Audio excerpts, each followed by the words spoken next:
ತುಳುನಾಡಿನ ದೇವಾಲಯಗಳ ಜಾತ್ರೆಗಳಲ್ಲಿ ಒಂದೊಂದು ವಿಶಿಷ್ಟ ಆಚರಣೆ ಇದೆ.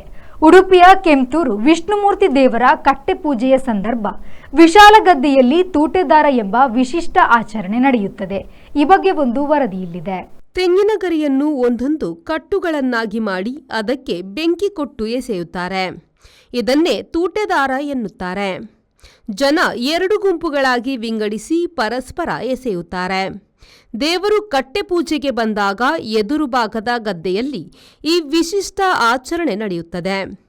ಕಟೀಲು ದುರ್ಗಾಪರಮೇಶ್ವರಿ ಸನ್ನಿಧಿಯ ಜಾತ್ರೆಯಲ್ಲಿ 2 ಗ್ರಾಮಸ್ಥರು ಇದೇ ರೀತಿ ಆಚರಣೆಯನ್ನು ಮಾಡುತ್ತಾರೆ.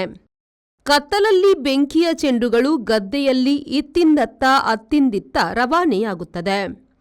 ಇದನ್ನು ನೋಡುವುದಕ್ಕೆ ಅಧಿಕ ಸಂಖ್ಯೆಯ ಭಕ್ತಾದಿಗಳು ಸೇರುತ್ತಾರೆ. ಅದೆಷ್ಟೋ ವರ್ಷಗಳ ಸಂಪ್ರದಾಯ ಇಂದಿಗೂ ಮುಂದುವರಿದು ಬಂದಿದೆ.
Sreejith V4 news Udupi.